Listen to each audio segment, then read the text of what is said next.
Hello दोस्तों, मैं प्रियंका स्वागत करती हूँ आपका अपने परिवार टीचर सक्सेस चैनल में। आई होप आप सभी लोग बहुत बढ़िया होंगे, पॉजिटिविटी से भरे हुए होंगे और जितना भी आपने स्टडी का टाइम टेबल सेट कर रखा है डेली फॉलो करे होंगे, डेली कुछ नया सीख रहे होंगे। तो जैसा कि आप लोगों ने थंबनेल में देखा कि आज हम लोग सीटेट जो जुलाई 2024 को होने वाला है उसके हिंदी पैसेज के बारे में बात करेंगे। और ये हिंदी पैसेज के गद्यांश और पद्यांश प्लस उनके क्वेश्चंस के साथ ही 8वीं क्लास है, यानी कि गद्यांश और पद्यांश तो हम देखेंगे ही और उनसे संबंधित जो प्रश्न हैं उनको भी हम देखेंगे। तो ये जो क्लास होने वाली है वो प्रीवियस ईयर के पेपर से जो है गद्यांश पद्यांश और उनसे संबंधित प्रश्न लिए गए हैं। और अपनी तैयारी को जांचिए कि आपका स्कोर कितना बढ़िया है और अभी आपको कितनी मेहनत की आवश्यकता है। कम समय में ज़्यादा प्रश्न और व्याख्या किए जाएंगे और स्कोर ज़रूर बताइएगा। आपकी सफलता की मनोकामना के साथ शुरू करते हैं आज की क्लास को और देखते हैं कि गद्यांश और पद्यांश कैसे हैं और उन्हें हम कैसे हल करें कम समय में। तो गद्यांश अगर बात कर ली जाए पेपर 1 में बहुत बड़े नहीं आते हैं, लेंदी नहीं आते हैं, लेकिन पेपर 2 में वहीं बात करी जाए तो बहुत ही लेंदी गद्यांश और उनसे संबंधित प्रश्न पूछ लिए जाते हैं। और जैसा कि आप जानते हैं कि गद्यांश और पद्यांश को हल करने से पहले हम क्वेश्चंस को पढ़ लेंगे ताकि एक समझ मन में हो जाए या माइंड में हो जाए कि कहाँ से और किस लाइन से क्वेश्चन में पूछा गया है गद्यांश से। मन में विश्वास रखने से किसकी प्राप्ति होगी? वास्तविक ज्ञान किसे कह सकते हैं? संघर्ष अकेले करना होता है का क्या अर्थ है? ठीक है। जिंदगी हमें रोने के 100 मौके देती है तो मुस्कुराने के भी 1000 बहाने से तात्पर्य है। ये गद्यांश से संबंधित है। निम्नलिखित में से कौन सा समूह भिन्न है? ठीक है, भिन्न है होगा। तो ये देखिए व्याकरण से संबंधित है। कौन सा जोड़ा गद्यांश में नहीं है? ये अंडरस्टैंडिंग बेस है। पतन का विलोम ये व्याकरण से संबंधित हो गया। ठीक है, तो ये थे गद्यांश से संबंधित क्वेश्चन और इस क्वेश्चन को हम देखेंगे। गद्यांश पढ़ने के बाद देखते हैं कि क्या हैं क्वेश्चंस और उसके आंसर। नीचे दिए गद्यांश को ध्यानपूर्वक पढ़िए तथा पूछे गए प्रश्नों के उत्तर के लिए सही विकल्प का चयन कीजिए। तो गद्यांश पेपर 1 में गद्यांश से 1 से 9 ठीक है क्वेश्चंस पूछे जाते हैं और पद्यांश से लगभग 1 से 6 क्वेश्चन या 5 क्वेश्चन पूछ लिए जाते हैं, जिसमें अधिकतर गद्यांश से संबंधित होता है और एक आधा क्वेश्चन व्याकरण से संबंधित हो जाते हैं। शुरू करते हैं, देखते हैं कि क्या है गद्यांश क्या कह रहा है। मन में विश्वास रखे तो कोई हार नहीं सकता, पर मन में शंका रहे तो कोई जीत नहीं सकता। जैसे कॉन्फिडेंस, विश्वास। अगर आपको खुद पर विश्वास नहीं है तो आप कितना भी कोशिश कर लें, आप किसी भी चीज़ में विजय या जीत या उस गोल को नहीं पा सकते। लेकिन अगर आप कॉन्फिडेंट हैं, आपको भरोसा है अपने काम पे, अपने तैयारी पे, तो आप किसी भी गोल को अच्छे से कर सकते हैं। ठीक है, तो वही कह रहा है कि मन में विश्वास रखे तो कोई हार नहीं सकता, पर मन में शंका रहे तो कोई जीत नहीं सकता। जिंदगी हमें रोने के 100 मौके देती है तो मुस्कुराने के भी 1000 बहाने देती है। प्रकृति ने हर चीज़ का एक जोड़ा बनाया है, रात और दिन, अंधेरा और उजाला, गोरा और काला, अच्छा और बुरा, उत्थान और पतन, हार और जीत। सभी को इन दो परस्पर विरोधी चीज़ों के बीच संघर्ष करते रहना होता है। बिल्कुल, संघर्ष अकेले ही करना होता है। भीड़ तो उमड़ती है जीत जाने के बाद। ठीक है, बस इतना सा हुनर सीखना है, ज़मीन पर रहकर आसमान को जीतना है। यानी कि बस हमें इतना सीखना है कि हम एक अच्छे व्यवहार से समाज में कुछ अच्छा कर पाएँ। यानी कि अगर आप बहुत सक्सेसफुल या सफल व्यक्ति हो जाते हैं तो आपके अंदर इतना घमंड ना हो या इतना एक बिल्कुल घमंड कह सकते हैं कि ना हो, जिससे हम लोगों को ना समझें, उनके दुख को ना समझें, उनकी बातों को ना समझें। तो वही कि बस इतना सा हुनर सीखना है ज़मीन पर रहकर आसमान को जीतना है। दूसरों को समझना बुद्धिमानी है। बिल्कुल, हम दूसरों को समझ लेते हैं, उनके मन की भावनाओं को समझ लेते हैं तो ये बुद्धिमानी है, लेकिन खुद को समझना असली ज्ञान है। दूसरों को काबू करना बल है। बल है तो आपके पास, अगर आप स्ट्रॉन्ग हैं, आपके पास बल है, समृद्ध हैं आप, तो किसी चीज़ को अपने काबू में कर सकते हैं। और खुद को काबू करना वास्तविक शक्ति है। खुद को डिसिप्लिन में रख पाना, खुद को गोल के हिसाब से हम चल पाएँ अगर, तो वो सबसे बड़ी शक्ति है। ठीक है, तो गद्यांश में कुल विश्वास की बात हो रही है। खुद पे कॉन्फिडेंट कैसे रहें और किस प्रकार से चीज़ों को हैंडल करना है, यानी कि किस प्रकार से हमें अपने गोल को, अपने एम को प्राप्त करना है, इसके बारे में बात की जा रही है। फिलहाल अब हम देखते हैं प्रश्न को और देखते हैं क्या कह रहा है प्रश्न। मन में विश्वास रखने से किसकी प्राप्ति होगी? जीत, हार, पराजय, शंका। तो बिल्कुल मन में अगर हम विश्वास रहें तो हमारी जीत क्या है? पक्की है। वास्तविक ज्ञान किसे कहते हैं? दूसरों के बारे में जानकारी प्राप्त करना, अपने आप के बारे में समझ बनाना, पुस्तकों से जानकारी प्राप्त करना, धार्मिक ग्रंथों को पढ़ना। दूसरे के सही ऑप्शन की अगर बात करें तो गद्यांश के हिसाब से अपने आप को जो समझ लेता है वो वास्तविक ज्ञानी है। उसके अंदर नॉलेज है, डिसिप्लिन है अगर वो व्यक्ति। संघर्ष अकेले करना होता है का क्या अर्थ है? संघर्ष में कोई अकेला नहीं छोड़ता। संघर्ष में स्वयं को ही जूझना होता है।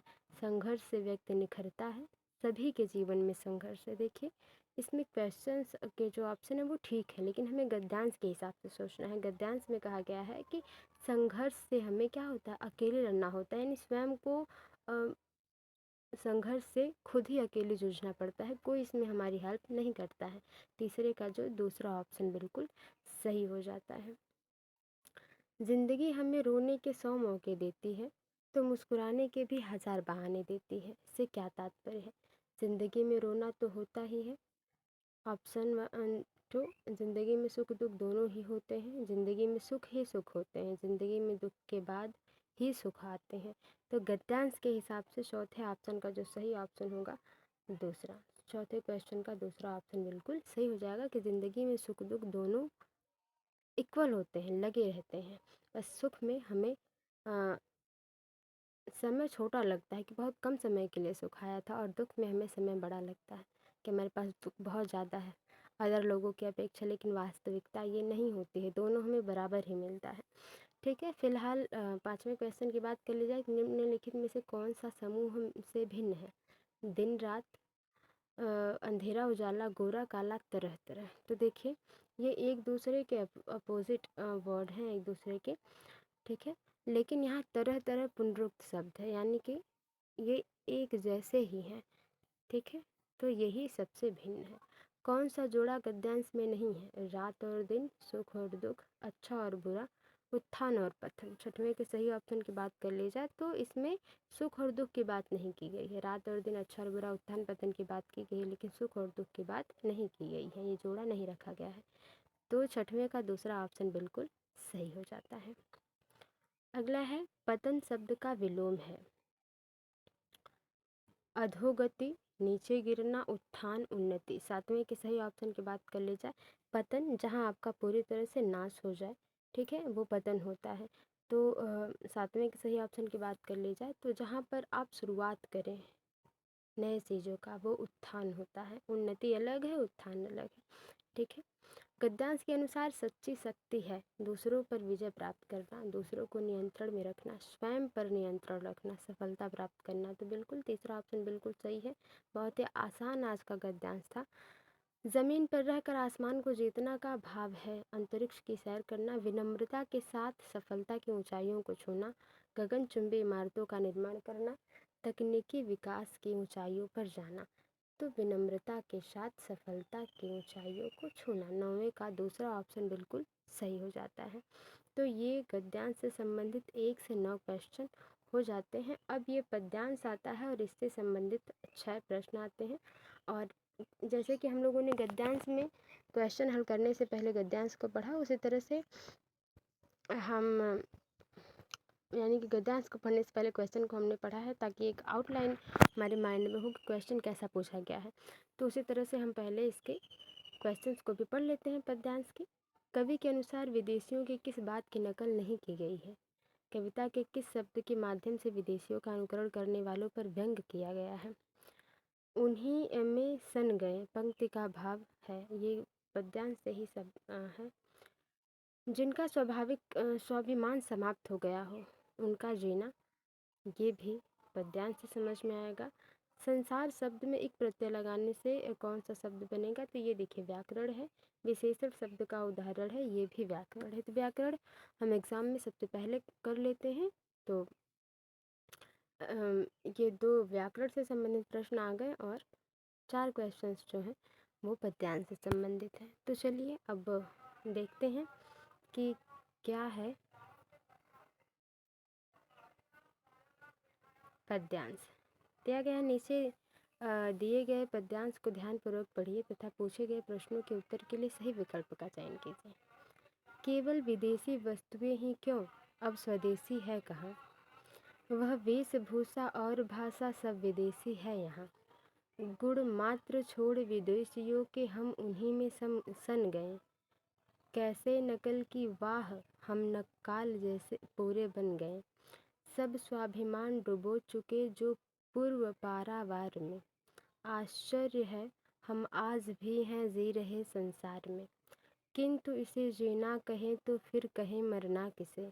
जीना कहाँ है वह नहीं है ध्यान कुछ अपना जिसे। देखिए इस पद्यांश में जो कवि है वो अपनी संस्कृति को छोड़कर हम जब दूसरी संस्कृति को अपनाने लगते हैं तो वहाँ पे जो भाव आता है, जो दुख की भावना है, वो कवि यहाँ पे व्यक्त कर रहे हैं और वो यही कह रहे हैं कि हम लोग उनके सिर्फ गुण को छोड़कर वेशभूषा और रहन सहन पूरी तरह से हम उनकी तरह होते जा रहे हैं, अपनी संस्कृति नहीं अपना पा रहे हैं। और यहाँ पे वो कह रहे हैं कि जहाँ पे हम किसी की पूरी तरह से नकल कर लें और पूरी तरह से उनकी तरह हो जाएं तो हमारा स्वाभिमान पूरी तरह से क्या हो चुका है, समझ लीजिए मर चुका है। और आश्चर्य है कि हम अपनी संस्कृति को छोड़कर संसार में जी रहे हैं। और अगर हम संस्कृति को छोड़कर संसार में जी रहे हैं तो हम मरना किसे कहेंगे। जीना अगर यही है तो अपना क्या है इस जीने में, ये बात कवि कह रहे हैं। और आई होप आप समझ पाए होंगे इसका मूल अर्थ, ठीक है, कि इसमें अपनी संस्कृति को हमें फॉलो करना चाहिए, वो ये बताना चाह रहे हैं कवि इसमें।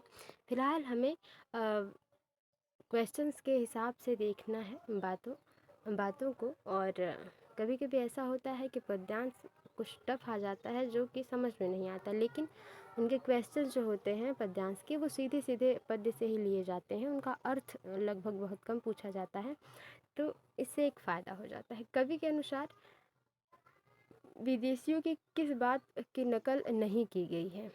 गुण, भाषा, वेशभूषा, वस्तु। तो गुण को छोड़कर हम उनकी भाषा, वेशभूषा और वस्तु की नकल पूरी तरह से कर रहे हैं। तो निगेटिव पूछा है, नहीं की गई है, तो गुण की नकल, उनके स्वभाव की नकल नहीं की गई है। कविता के किस शब्द के माध्यम से विदेशियों का अनुकरण करने वालों पर व्यंग किया गया है? पूर्व पारावार, उन्हीं, नक्काल, किंतु। तो आप समझ गए होंगे दूसरे का जो सही ऑप्शन है वो नक्काल है, कि जो हम उनका नकल कर रहे हैं इसके लिए शब्द जो है नक्काल का प्रयोग किया गया है, जो नकल हम उनकी कर रहे हैं, अनुकरण कर रहे हैं।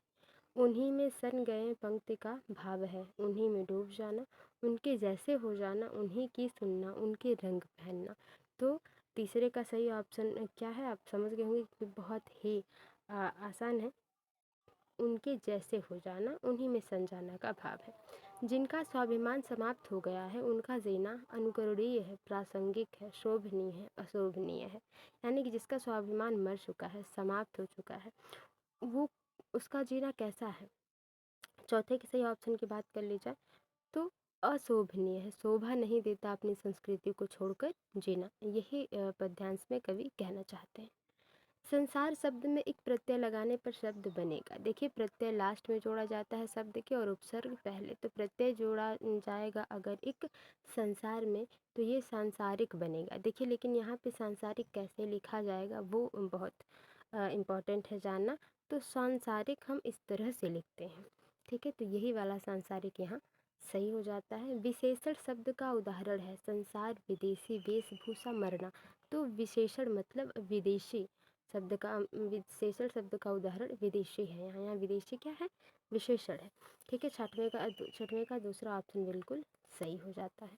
तो ये थे गद्यांश और पद्यांश से संबंधित प्रश्न। आई होप आपको समझ में आए होंगे, और आपका स्कोर कितना रहा ज़रूर बताइएगा, और आपने कितना अच्छा स्कोर किया या कितना आप कर सकते थे उस तरह से भी बताइएगा, और कितने कम समय में आपने किया ये भी बताइएगा।